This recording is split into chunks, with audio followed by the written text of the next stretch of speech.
اعوذ باللہ من الشیطان الرجیم بسم اللہ الرحمن الرحیم سورہ المطففین آیت نمبر 29۔ پیچھے ہم نے دیکھا کہ اللہ تعالیٰ نے سجین اور علیجین ان دو طرح کے لوگوں اور ان کے مقامات کا ذکر کر کے اب یہاں پر دنیا کا سین دکھایا کہ دنیا کے اندر یہی دو کردار موجود ہیں، لیکن دنیا میں اب یہ کیا کر رہے ہیں، ان کا کیا عمل ہے، اس کی طرف نشاندہی کی گئی۔ فرمایا کہ ان الذین اجرموا کانوا من الذین آمنوا یضحکون، انا بے شک الذین وہ لوگ جو اجرموا جرم کرتے رہتے تھے، جنہوں نے جرم کیے تھے، تو ان کا کیا عمل تھا؟ کانو وہ تھے، من الذین ان لوگوں سے جو آمنو ایمان لائے، یضحکون ہنسی کیا کرتے تھے۔ یہاں پہ لفظ جرم آپ دیکھ رہے ہیں، اجرمو کے اندر ہی جرم کا لفظ آپ کو نظر آ رہا ہے، جیم رے میم۔ جرم اردو میں بھی استعمال کرتے ہیں، جس کا مطلب گناہ یا کوئی بھی ایسا فعل کرنا جو خراب ہو، جس کو معاشرہ، فطرت، قانون، شریعت سب خراب یا برا عمل کہیں تو جرم اس معنی میں استعمال ہوتا ہے۔ لفظی مطلب اس کا ہوتا ہے ردی کھجور۔ ردی کھجور کا مطلب یعنی جب آپ کھجوریں درخت سے اتار رہے ہوتے ہیں تو اس وقت کچھ ردی کھجوریں جو نیچے گر جاتی ہیں، تو ان گری ہوئی کھجوروں کو، جن کو کیڑا لگا ہوا ہو یا وہ کھانے کے قابل نہ ہو، ردی کھجور کہا جاتا ہے۔ اور اسی سے پھر خراب عمل جو کسی کے فائدے کا نہ ہو، جو برا ہو، جس کو سب برا سمجھتے ہوں، تو اس کے لیے پھر جرم کا لفظ استعمال ہوتا ہے۔ تو بہرحال ہر لفظ کے پیچھے کوئی نہ کوئی بیس ہوتی ہے، تو یہاں پہ ہم اس لفظ کو دیکھ رہے ہیں۔ تو جو اس طرح کے جرم کرنے والے لوگ ہیں وہ ایمان والوں کا مذاق اڑاتے ہیں۔ اب یہاں پہ مذاق اڑانے کا لفظ دوات ہے کیاف، یہ پیچھے بھی یہ لفظ آیا تھا۔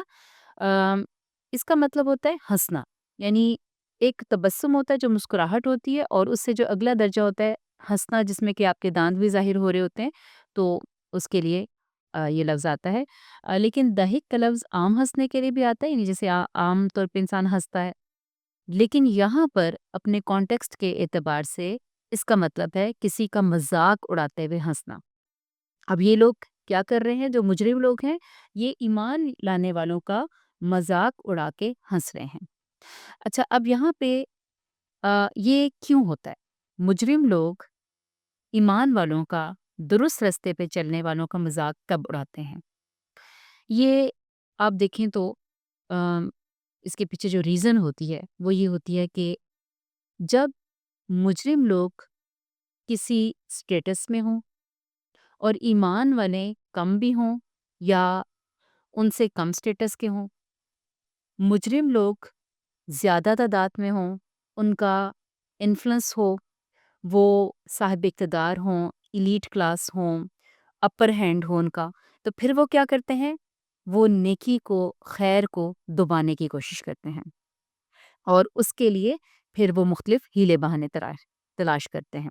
اب آپ دیکھیں کہ جب نبی اکرم صلی اللہ علیہ وسلم معاشرے میں اصلاح کا کام کر رہے تھے اور آپ تشریف لائے، آپ نے اپنی نبوت کا اظہار کیا، تو اس وقت کون لوگ، کن کا اپر ہینڈ تھا؟ اہل مکہ کا، جاہل معاشرے کا۔ جو وہ کر رہے تھے وہ وہی کرنا چاہتے تھے، اور جب خیر ابھی بالکل ایک ننھے پودے کی طرح تھی، اس وقت آپ نے کام شروع کیا، تو جو ایمان والے تھے وہ تعداد میں بھی کم تھے اور ان کا اثر رسوخ بھی نہیں تھا۔ تو اس تحریک کو مٹانے، ختم کرنے کے لیے ان لوگوں نے کیا کیا؟ جہاں بہت سے اور ہتھ کنڈے کیے، یعنی ان کو مارا پیٹا بھی، ان کو ہر طرح کی تکلیف دی تاکہ یہ دین کو چھوڑ دیں، وہاں وہ کیا کرنے لگے کہ لو جی، نئے لوگ آ گئے ہیں جو کہتے ہیں کہ آخرت ہے، دوبارہ سے جی اٹھنا ہے، حساب دینا ہے، اور پھر ایک جنت اور ایک دوزخ بھی ہے۔ تو یہ جنت کے شوق میں عمل کیے جا رہے ہیں دوزخ سے بچنے کے لیے، اور اس طرح کر کے ویسی باتیں کر کے ان کا مذاق اڑاتے ہیں، اور مذاق اڑاتے ہوئے ہنستے، ان پہ بفتیاں کستے۔ تو یہ ان کا طریقہ کار تھا۔ بہرحال اس وقت تو ایک مشکل مرحلے سے یہ تحریک نکلی، اٹھی، ایک ٹائم لگا، اور الحمدللہ ایک وقت آیا کہ آپ صلی اللہ علیہ وسلم اسی معاشرے میں فاتح کی حیثیت سے آپ داخل ہوئے۔ جب مکہ فتح ہوا تو اس وقت پھر آپ خیر اور برائی کا پھر لیول کیا تھا؟ خیر غالب آ چکا تھا، برائی دب چکی تھی، اور آپ وسلم نے جس وقت وہاں پر داخلہ کیا تو اس وقت آپ نے ان لوگوں کو معاف بھی کیا، ان لوگوں کے سامنے ایک عملی نمونہ پیش کیا کہ خیر کتنی خوبصورت چیز ہے، اس کو جب انسان دنیا میں اپناتا ہے تو کہاں تک پہنچتا ہے، اور دنیا امن اور خوشی کا گہوارہ بن جاتی ہے، اور پھر آخرت بھی انہی لوگوں کے لیے ایسی ہی ہوگی۔ لیکن آپ دیکھیں کہ یہ تو اس وقت کی بات تھی، ظاہر بات ہے کہ اسلام ایک خاص اس چیز سے گزر کر اس نے اپنا آپ دکھایا اور غالب ہوا۔ لیکن جن معاشروں کے اندر امر بالمعروف اور نہی عن المنکر کا کام نہیں ہوتا، جب یہ کام بالکل پس پش انسان ڈال دیتا ہے تو کیا ہوتا ہے، آہستہ آہستہ پھر دوبارہ برائی کا غلبہ ہونا شروع ہو جاتا ہے۔ تو مختلف معاشروں میں ہم دیکھتے ہیں کہ جب اصلاح نہیں ہو رہی ہوتی، نیکی عام نہیں ہوتی، تو برائی عام ہو جاتی ہے۔ ایسے ہی لوگ پھر صاحب اقتدار بن جاتے ہیں یا مختلف ایسی جگہوں پر آ جاتے ہیں اور آوے کاوا بگڑ جاتا ہے۔ تو ایسا معاشرہ بھی پھر کیا کرتا ہے، ایسی ہی تصویر پیش کرتا ہے جہاں پہ کہ برائی کرنے والے دندناتے پھر رہے ہوں، اپنی اس برائی پر شرمندہ ہونے کی جگہ اس پر وہ ڈٹھائی کر رہے ہوں، خوش ہوں، اترا رہے ہوں، اور جو ایمان والے ہیں، جو درست رستے پہ ہیں، وہ تھوڑے لوگ ہیں، وہ کم ہیں، ان کو وہ مزید ڈیگریڈ کر رہے ہوں، ان کا مذاق اڑا رہے ہوں، اور وہ اس وجہ سے بھی یہ کر رہے ہوں تاکہ لوگ ان کی بات نہ سنیں، لوگ برائی ہی کی طرف رہیں، اچھائی کو مت اپنائیں، تاکہ معاشرے میں خیر نہ پھیلے۔ نہیں پھیلنے کا نتیجہ کیا نکلے گا کہ انہی کو فائدہ ملے گا، اور جو وہ کر رہے ہیں وہ کرتے چلے جائیں گے۔ تو یہ ایک پوری سائیکی ہے، انسان کی نفسیات ہے، لیکن یہ نفسیات کب اور کہاں کام کرتی ہے؟ جن معاشروں کے اندر امر بالمعروف ختم ہو جاتا ہے، نہیں عن المنکر ختم ہو جاتا ہے، اور پھر وہاں پر یہ چیزیں پھر جڑ پکڑ لیتی ہیں، مضبوط ہو جاتی ہیں۔ تو اگر آپ اس دور کی بات کریں جب اسلام نیا نیا آیا تھا، یا بعد کی بات کریں، تو یہاں پہ ایک قسم کی اللہ تعالیٰ تسلی بھی دے رہے ہیں ایمان والوں کو، آگے چل کے جو سنیریو چینج ہوگا، آخرت میں چینج ہوگا، کہ آج تو ایسا ہے کہ یہ مجرم لوگ جو ہے ایمان والوں کا مذاق اڑا رہے ہیں، کہ یہ اس ایمان کی خاطر جو ہے سب کچھ جھیل رہے ہیں، اور انہوں نے اس آخرت کے جنت کے تصور میں، دوزخ کے تصور میں دنیا کی یہ ساری حرام کاریاں بھی چھوڑی ہوئی ہیں، عیش و عشرت چھوڑی ہوئی ہے، یہ حلال حرام کے چکر میں پڑے رہتے ہیں، نہ سود کھاتے ہیں، نہ سود لیتے ہیں، نہ دیتے ہیں، نہ حرام کماتے ہیں، نہ یہ سو کال جو حیا کے اس دائرے میں رہتے ہیں، سو کال جو معاشرہ جس میں کہ وہ جو دھجیاں اڑا رہے ہیں ان چیزوں کی، اس طرف نہیں جاتے ہیں۔ تو یہ تمام چیزیں جو ہیں وہ مذاق اڑانے کا باعث بن رہی ہیں، لیکن یہ جو مذاق ہے یہ ایک وقتی ہے، اور یہ جب سین چینج ہوگا، آخرت جب آئے گی، تو اس وقت پھر ان کو پتہ چلے گا کہ کون ٹھیک تھا کون غلط تھا۔ ابھی یہ صرف مذاق زبان سے نہیں اڑا رہے، بلکہ یہاں تک یہ ڈٹھائی اختیار کر چکے ہیں کہ یہ لوگوں کے اوپر اشارے بپتیاں بھی کس رہے ہیں۔ اگلی آیت میں اسی بات کا ذکر ہے کہ وَإِذَا مَرُّوا بِهِمْ يَتَغَامَزُونَ، جب وہ گزرتے ہیں ان کے پاس سے تو ایک دوسرے کو آنکھ سے اشارے کرتے ہیں۔ وَإِذَا، اور جب، مرو، مرو گزرتے ہیں، میم رے رے، میم رے رے روٹ ورڈ ہے اس کا، اور اس کا مطلب ہوتا ہے چلنا اور کسی چیز کے پاس سے گزرنا، دونوں معنی اس میں آ جاتے ہیں۔ اب یہ جب گزر رہے ہوتے ہیں، بی ہم ساتھ، ہم ان کے، یعنی ان کے پاس سے گزرتے ہیں، کن کے پاس سے؟ مومنین کے پاس سے، تو پھر یہ کیا کرتے ہیں، یتغامزون، آنکھ سے اشارے کرتے ہیں۔ غمز، غین میم زے، غمز کا مطلب ہوتا ہے عیب جوئی کرنا، کسی کے خلاف بات کرنا، لیکن کس طریقے سے؟ ہاتھ کے اشارے سے بھی، آنکھ کے اشارے سے بھی، یعنی اپنے صرف گفتگو کے اندر نہیں کہ گفتگو میں وہ برائی کر رہے ہیں، عیب جوئی کر رہے ہیں، بلکہ وہ اشارے بھی کر رہے ہیں۔ تو اسی لیے یہاں پہ آپ ترجمہ دیکھ رہے ہیں کہ آنکھ کے اشارے کرتے ہیں، آنکھیں مارنا، بپتیاں کسنا، انگلیوں سے اشارے کرنا، کچھ کوہنی مار دینا کسی کو دیکھ کر، تو یہ ساری چیزیں آپ دیکھیں کہ ان کے چیپ کیریکٹر کو پیش کر رہی ہیں۔ اللہ تعالیٰ کہتے ہیں کہ اتنے آگے بڑھ چکے ہیں کہ ان کو اتنا بھی خیال نہیں رہا کہ کر کیا رہے ہیں، اور اس سے ان کی اخلاقی گراوٹ ظاہر ہوتی ہے، سامنے آتی ہے کہ یہ کس طرح کے لوگ ہیں جو اس چیز سے بھی نہیں شرماتے کہ یہ کس طرح کی حرکتیں کر رہے ہیں۔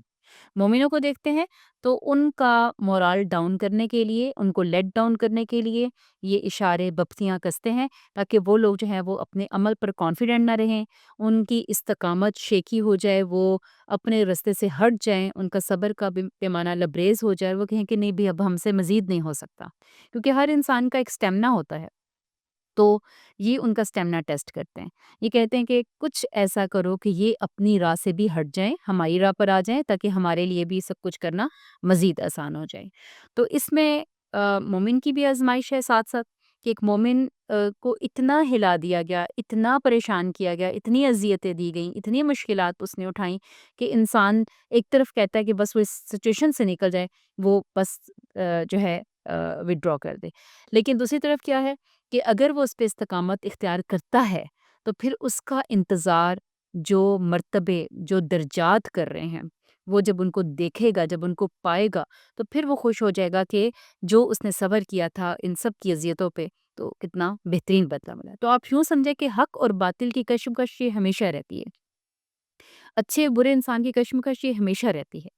اور یہ جو چیز ہے یہ صرف اقوام کی بات نہیں ہے، چھوٹے سے چھوٹے لیول سے لے کے بڑے سے بڑے لیول تک ایک ہی چیز چل رہی ہوتی ہے۔ آپ جب کسی کالج یونیورسٹی میں ہوں، آپ کسی دوستوں کی محفل میں ہوں، آپ کسی خاندان کے اندر موجود ہوں، اور ان جگہوں پہ برائی کا غلبہ ہو، جو دنیا دار لوگ ہیں، جو جرم کی زندگی میں جینا چاہتے ہیں، اور ان کا اپر ہینڈ ہو، تو کیا ہوتا ہے کہ حق بات کرنے والے کو دبا دیا جاتا ہے، اس کی بات کو مذاق میں ڈال دیا جاتا ہے، یا اس کا مذاق اڑا دیا جاتا ہے۔ تو مومن مسلمان جو صحیح بات کرنے والا ہے، وہ ان ساری جگہوں پر یہ باتیں فیس کر رہا ہوتا ہے۔ آپ کسی ورک پلیس پہ ہوتے ہیں، آپ جاب کر رہے ہیں، آپ کسی جگہ پر ہیں، تو آپ نے اگر کچھ ایسا، کوئی ایسی بات کی جو ان کی مخالفت میں ہے، جو ان کی مفادات پر زد پڑتی ہے، تو وہاں پہ آپ کو ایک دم سے شٹ اپ کال دی جاتی ہے، اور یہ ہم فیس کرتے ہیں۔ اب ایسی جگہوں پر کیا ہوتا ہے، ایک مومن یا تو یہ کرے گا، اگر اس میں تھوڑا سا یعنی اس کو لگتا ہے کہ اس کی بات کی کو سنا جائے گا، تو وہ بات منہ سے کر کے اپنی بات کو سمجھاتا ہے، بتاتا ہے، یا بعض اوقات وہ زور بازو سے بھی اس چیز کو ٹھیک کرنے کی کوشش کرتا ہے، اور اگر یہ سب نہ کر سکے تو کم از کم جو آخری درجہ ہے ایمان کا، کہ دل میں برا جانتا ہے، تو یہ سب کے ساتھ ہو رہا ہوتا ہے۔ لیکن یہاں پر جو انسان خود کم از کم، یعنی باقی لوگوں کو تو وہ اپنی استطاعت کے حساب سے صحیح رستے کی طرف لا رہا ہے، لیکن خود کم از کم حق پہ قائم رہ رہا ہے، اور برائی کو دل میں برا جان رہا ہے، تو یہ کیا ہے، استقامت کا ایک درجہ ہے کہ چلیں اس نے اپنے آپ کو قائم رکھا ہے، اور اس سے آگے بڑھ کے پھر وہ طریقے سوچے گا، وہ چیزیں کرے گا کہ اچھا کیسے مجھے جو ہے وہ ان لوگوں کو بھی درست رستے پر لے کر آنا ہے، ان کو بھی ٹھیک کرنا ہے۔ تو آپ دیکھتے ہیں کہ وہی انسان پھر آگے بڑھ کر امر بالمعروف اور نہی عن المنکر کر سکے گا، جو ان چیزوں کو برداشت کرنے کی صلاحیت رکھتا ہے معاشرے کے اندر جو ہو رہی ہیں۔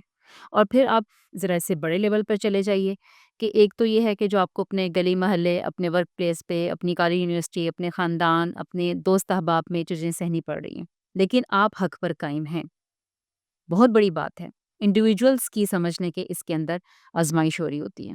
اور دوسرا لیول کیا ہے کہ آپ اس سے آگے بڑھ کے آپ کسی جگہ پر کوئی ڈیسیژن میکنگ کی بات آتی ہے، آپ اوپر کے لیول پر ہیں، آپ ان لوگوں میں بیٹھے ہوئے ہیں، کسی آپ ججز کے اس پینل میں شامل ہیں، آپ عدالتی کارروائیوں کے اس میں آپ کی ایک اتھارٹی ہے، پھر آپ بعض اوقات آپ دیکھتے ہیں اسٹیٹ کے کاموں میں آپ کی کوئی اتھارٹی ہے، آپ کسی ایسی جگہ پر موجود ہیں، تو وہاں پر آپ دیکھیں کہ آپ کا ایک رول ہوتا ہے، وہاں آپ ایک ہیں، باقی برائی یا بری رائے رکھنے والے، برے کام کرنے والے وہ بہت زیادہ ہیں، لیکن پھر بھی آپ کھڑے ہوتے ہیں، پھر بھی آپ برے کو برا کہتے ہیں، حق کے اوپر رہتے ہیں، تو یہ بہت بڑی بات ہے۔ پھر اس کے اوپر آپ دیکھیں کہ برے لوگوں کا یا برائی کو، اچھائی کو دبانے کا جو کام ہے، اقوام کے لیول پر یہ ہوتا ہے، کہ آپ سوسائٹیز کے اندر پھر آپ دیکھتے ہیں، اس کے بعد پھر آپ دیکھتے ہیں کہ اچھا یورپ کا کتنا انفلوئنس ہے ہمارے معاشرے کے اوپر، ایک برائی کس طرح سے اچھائی کو دبا رہی ہے، اور ایمان لانے والوں کا مذاق کیسے ان معاشروں میں اڑایا جاتا ہے، ان کو کس طرح سمجھا جاتا ہے، ان کے موڈیسٹ ہونے کو، ان کے ایمان کو، ان کو کبھی دہشت گرد کا نام دے کے، کبھی کس طرح کا، تو وہ برائی ہمیشہ غالب غالب غالب اور پھر مغلوب کر رہی ہے اچھائی کو. یہ پوری جنگ ہمیشہ رہے گی اور قیامت تک رہے گی. اور اسی طرح سے پھر آپ دیکھیں کہ بعض اوقات طاقت کے بل بوتے پہ ایسا کیا جاتا ہے. یعنی وہاں پر جیسے اسلحہ کی بیس پہ، جیسے ہم اسرائیل کو دیکھتے ہیں، آج غزہ کو دیکھتے ہیں، فلسطین کو، کشمیر کو، مختلف جگہوں پہ ہم جو دیکھتے ہیں، تو یہ سب آپ سمجھ لیں کہ پھر وہ ڈفرینٹ لیولز ہیں برائی اور اچھائی کی کشمکش کے. تو یہاں پہ اللہ تعالیٰ اس چیز کو بیان کر رہے ہیں کہ یہ لوگ ہر طرح سے برائی کرنے والے لوگ اچھائی کو دبانے کی کوشش کر رہے ہیں. اور پھر کیا کرتے ہیں؟ وَإِذَا انقلبوا إِلَىٰ أَهْلِهِمُ انقلبوا فَكِهِينَ. جب وہ پلٹ کر جاتے ہیں اپنے گھر والوں کی طرف تو پھر مزید دل لگی کرتے ہیں. وَإِذَا اور جب انقلبوا قلب سے ہے، قاف لام بے. اس کا مطلب ہوتا ہے الٹنا پلٹنا. دل کو بھی قلب اس لیے کہا جاتا ہے کہ وہ ویسے بھی الٹ پلٹ ہو رہا ہوتا ہے، دھک دھک کرتا ہے، جیسے ہم دیکھتے ہیں اپنی موومنٹ جو اس کی ہے. اور اس کے علاوہ جو اس کے اندر ایک حالت سے دوسری حالت میں چینج ہونا، یہ بھی قلب کا مطلب ہوتا ہے. تو اس میں ہماری کیفیات وغیرہ جو چینج ہو رہی ہوتی ہیں تو وہ بھی اس لیے قلب کو قلب کہا جاتا ہے. اسی طرح سے پلٹا کھانا، پلٹ جانا، یہ سب قلب کی میننگ ہے. اور اسی سے ہم انقلاب کا لفظ اردو میں استعمال کرتے ہیں کہ وہ بھی ہم ایک دم معاشرہ پلٹا کھاتا ہے، ایک دم ایک انقلاب آتا ہے، ایک بات سے ایک دم دوسری طرف آپ چلے جاتے ہیں. تو یہاں پہ کیا ہے؟ انقلبو خود پلٹنا. انقلبو کا مطلب وہ کہتا ہے کہ پلٹ کر آنا یا جانا. کہاں؟ الا اہلہم. جب یہ اپنے اہل کے پاس جاتے ہیں تو کیا ہوتا ہے؟ انقلبو پلٹتے ہیں فقیہین، دل لگی کرتے ہوئے. فے کیاف ہے، اس کا روٹ ورڈ ہے فے کیاف ہے. ایسے بھی آپ لکھ سکتے ہیں، اور فے کیاف ہے اس کو آپ کھول کے ایسے لکھ سکتے ہیں. اس کا مطلب ہوتا ہے خوش ہونا، خوش طبعی کرنا، خوش کن باتیں کرنا، دل لگی کرنا. اور اسی سے فروٹس کو بھی ایون فواکہ کہا جاتا ہے عربی کے اندر. فواکہ کا مطلب ہوتا ہے فروٹس، پھل. وہ بھی چونکہ انسان کو خوش کرتے ہیں، تازگی دیتے ہیں. تو یہ اب یہاں پہ ایک اس معنی میں لفظ فقیہین کا استعمال ہوا کہ جب وہ اپنے جیسوں کے پاس، یعنی اہلی ہم سے مراد اب دو ہیں. چھوٹے لیول پہ بات کریں تو باہر جا کے کسی ایمان والے کا، کسی اچھے کام کرنے والے کا مذاق اڑایا. اور انسان کی نفسیات کیا ہوتی ہے؟ جب آپ سارا دن گزار کے سارے گھر والے آتے ہیں تو گھر آ کے اپنی اپنی کارگزاری گزارتے ہیں. آج تو میں نے اس کو وہ سنائی نا کہ بالکل ٹچ کر دیا میں نے اس کو. آج تو میں نے اس کی فلاں کی نا خوب کٹ لگائی. تو یہ باتیں لوگ کر رہے ہوتے ہیں، جس طرح وہ دن گزارا ہوتا ہے انہوں نے گناہوں میں اور مذاق اڑانے میں. ایک تو وہ گناہ کر کے تو پھر ان کی غیبتیں کر کے ان کو گھر میں مسالے لگا کر مزید بیان کرنا، پھر مزید ہنسنا اور خوش ہونا. تو یہ اس کیفیت کا ذکر ہے ساری، کہ جب وہ اپنے گھر والوں کے پاس پلٹتے ہیں پھر وہ کارگزاریاں سناتے ہیں، پھر مزید اس کو انجوائے کرتے ہیں دوبارہ مرچ مسالے لگا کر. تو یہ اللہ تعالیٰ تو دیکھ رہے ہیں، اللہ تعالیٰ کے فرشتے تو لکھ رہے ہیں. تو وہ سب. اور دوسرا الی اہلہم کا مطلب کہ اپنے جیسوں کے پاس جب ہوتے ہیں. اہل کون ہوتے ہیں؟ یعنی اہل القرآن جب کہا جاتا ہے تو سارے قرآن والے حضوری نہیں کہ وہ خونی رشتہ بھی ہو ان کا.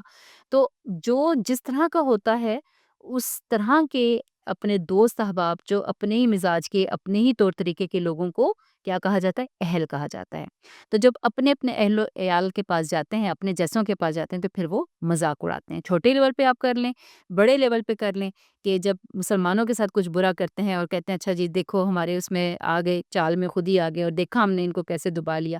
پھر وہ ایک جیسے لیڈرز جب بیٹھتے ہیں، جب امریکہ اسرائیل جب اکٹھا ہوتا ہے، جب فلاں فلاں اکٹھا ہوتا ہے تو پھر وہ مذاق اڑاتے ہیں کہ اچھا ہم نے ان کو اس طرح سے بے وقوف بنایا اور اس طرح ہم نے ان کو دبایا اور اس طرح ہم نے اپنی بات منوا لی.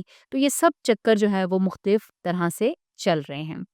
لیکن یہ ہمیشہ ایسا نہیں رہے گا. استقامت کرنے والے، صبر کرنے والے، ایمان پر جم جانے والوں کو چاہے وہ تعداد میں کتنے ہی تھوڑے کیوں نہ ہوں، ان کو ان کا بہترین بدلہ ملے گا. اللہ تعالیٰ فرماتے ہیں وَإِذَا رَأَوْهُمْ قَالُوا إِنَّ هَٰؤُلَاءِ لَضَالُّونَ. جب یہ ان کو دیکھتے ہیں تو کہتے ہیں یہ گمراہ لوگ ہیں. کون؟ یعنی جو برے لوگ ہیں وہ اچھوں کو دیکھتے ہیں تو ان کے اوپر کیا کمنٹ کرتے ہیں؟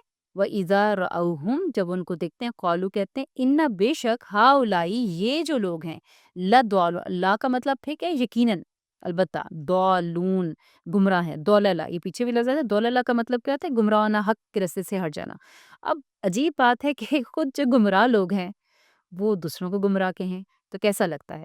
تو اپنی گمراہی کو چھپانے کے لیے بھی لوگ جو ہیں وہ اکثر اس بات کا سہارا لیتے ہیں کہ وہ دوسرے کو اس کا بلیم کرتے ہیں. اچھا وہی گمراہ ہیں، وہی غلط راستے پہ ہیں. تو آ، کسی اچھائی کو برائی بنا کے پیش کرنا، یہ ایک کتنی کتنی فنکاری بھی ہے، اور یہ ایک ڈٹھائی بھی ہے، لیکن یہ لوگ یہ کرتے ہیں۔ اللہ تعالیٰ فرماتے ہیں کہ وما ارسلوا علیہم حافظین، حالانکہ یہ ان کے اوپر داروغہ بنا کے تو بھیجے نہیں گئے، یہ کیوں ان کے اوپر بڑے ججمنٹل بنے ہوئے کہ یہ کیا کر رہے ہیں کیا نہیں کر رہے ہیں، اور ان کے پیچھے لگے ہوئے ہیں، ان کو حق کے راستے سے ہٹانے لگے ہوئے ہیں، یہ ان کے اوپر کوئی نگہبان تو بنا کے نہیں بھیجے گئے۔ وما، اور نہیں، یا حالانکہ نہیں، ارسلو، وہ بھیجے گئے، رسول سے نا، رے سین لام، رسول بھی اسی سے ہی ہوتا ہے، اس کا مطلب ہوتا ہے بھیجنا، تو ارسلو وہ بھیجے گئے، علیہم ان پر، حافظین، حافظ حفاظت کرنے والے، مطلب کہ نگہبان، نگران، داروغہ، تو یہ جو ہے وہ جس منصب پہ اپنے آپ کو انہوں نے خود ہی فائز کیا ہوا ہے، تو یہ تو اس لیے نہیں بھیجے گئے کہ یہ ان کے اوپر کمنٹس ہر وقت پاس کرتے رہیں۔ اب جب آخرت آئے گی، جب سین پلٹے گا، صبر کرنے والے صبر کرتے رہے، استقامت پر رہے، تو اب کیا ہے، فَالْيَوْمَ الَّذِينَ آمَنُوا مِنَ الْكُفَّارِ يَضْحَكُونَ، فَالْيَوْمَ، پس آج کیا ہوگا، الَّذِينَ آمَنُوا، وہ لوگ جو ایمان لائے، من الکفاری، کافروں سے، یضحکون، ہنس رہے ہوں گے، اب وہ ان کی ہنسی کریں گے۔ دنیا میں بڑے اسمارٹ بنتے تھے، جب ان کے اعمال نامے دکھائے جائیں گے اور دکھایا جائے گا کیسے آنکھیں مار رہے ہیں، کیسے بپتیاں کس رہے ہیں، کیسے ان کے ٹھٹھے اڑا رہے ہیں، اور اس کے بعد جب وہ مجرم کی حیثیت سے وہاں کھڑے ہوں گے، دیکھیں نا آج بھی دنیا میں جیسے کوئی ڈان ہو، بڑا دندناتا پھر ہو، اور اچانک اب اس کو دیکھتے ہیں کہ پکڑا گیا اور وہ جیل کی سلاخوں کے پیچھے ہے، تو پھر دنیا اس پہ ہنستی ہے کہ نہیں ہنستی؟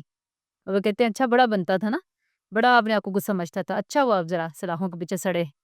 تو دنیا میں بھی ہم یہ چیز دیکھتے ہیں، تو ایمان لانے والوں کے دلوں میں ٹھنڈ پڑے گی اس وقت کہ اچھا انہوں نے ہمیں اتنا آزمایا، اتنا آزمایا، اتنا صبر کا پیمانہ لبریز کیا، اور شکر ہے کہ ہم ان کی باتوں میں نہیں آئے، اور ہم نے آج صبر کر کے یہ درجے پا لیے۔ اور دوسری طرف کیا ہوا کہ ان کو بھی بدلہ مل گیا، کیا فرمایا گیا کہ علی الارائک ینظرون، مسندوں پر بیٹھ کے دیکھ رہے ہوں گے، یعنی ان کا انجام جو ہے وہ اپنے مسندوں پر بیٹھ کے، اونچے اونچے تختوں پر بیٹھ کے دیکھ رہے ہوں گے۔ پیچھے بھی آپ نے آیت پڑھی تھی علی الارائک ینظرون، اس وقت کیا مطلب تھا کہ وہ اپنی جنت کا ویو لے رہے ہوں گے، مزے کر رہے ہوں گے، اور دوسری طرف ان کو کیا ویو کرایا جا رہا ہے یہاں پر، کہ یہ ان جہنمیوں کے بھی سین دیکھ رہے ہیں۔ دیکھیں، جب تک انسان اپوزٹ کو نہیں دیکھتا نا، تو اس کو اپنی نعمت کی قدر نہیں آتی ہے۔ اب یہ ایمان والے اپنی اس ساری جنت کو تو انجوائے کر رہے ہیں، لیکن ان کو ساتھ ساتھ جہنم کا سین بھی دکھایا جا رہا ہے کہ جنہوں نے تمہیں اس آزمائش میں ڈالا تھا، دیکھو ان کا انجام کیا ہو رہا ہے۔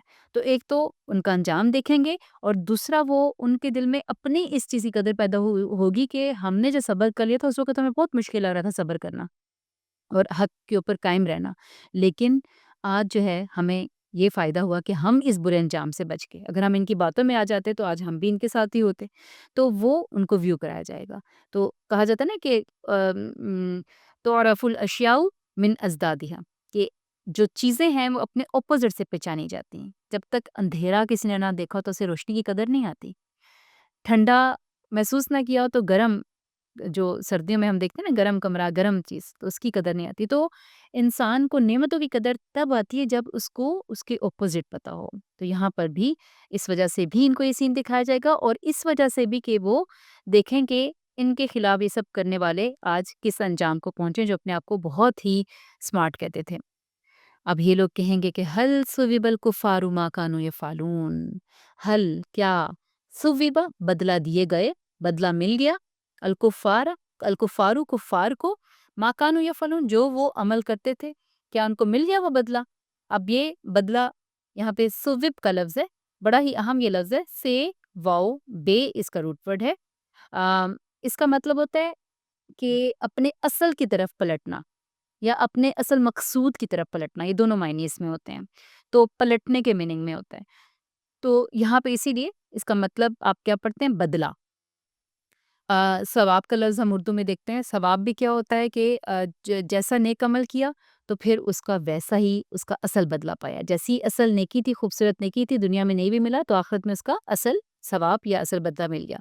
اور اسی طرح ثوب کو، کپڑے کو بھی ثوب کہا جاتا ہے، سلے ہوئے کپڑے کو کہا جاتا ہے۔ ایک تو اس لیے کہ اس کو آپ ایک کے اوپر دوسرا کپڑا پلٹا کے سلائی لگاتے ہیں تو اس لیے بھی وہ، اور اصل مقصود ہوتا ہے اس سے کپڑا ایک سوٹ بنانا، تو اس لیے بھی اس کو ثوب یا سیاب اس سے لفظ ہے کہا جاتا ہے۔ تو اسی سے جو ہے برا بدلہ کیا ہے کہ سعود جیسا عمل تھا ویسا اصل بدلہ ان کو مل گیا۔ دنیا میں تو ان برے اعمال کے ساتھ بھی یہ بہت زیادہ عیش و عشرت میں تھے، لگ نہیں رہا تھا کہ یہ اتنا کچھ پا رہے ہیں تو یہ کبھی ان کو بدلہ ملے گا، لیکن اب کیا ہے کہ جیسے ان کے اعمال تھے نا، آج ان کو بالکل ویسا ہی بدلہ مل گیا۔ تو اس وقت سوال کریں گے جو مومن ہیں کہ حل ثوب الکفار، اور ان کو یاد دہانی کرائیں گے، ان کو کہیں گے کہ ہاں بتاؤ جو تم کرتے رہتے کیا تمہیں اسی کا بدلہ نہیں مل رہا؟ یہ جل جو تم رہے ہو یہ کسی کا ظلم نہیں ہے، بلکہ یہ تمہارے ان اعمال کی سزا ہے جو تم دنیا میں کرتے رہے ہو۔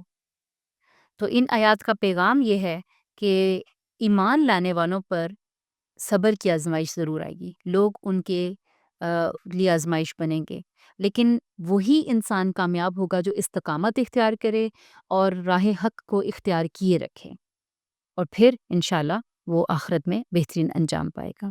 سبحانک اللہم و بحمدک، نشہد ان لا الہ الا انت، نستغفرک و نتوب الیک۔ السلام علیکم و رحمۃ اللہ وبرکاتہ۔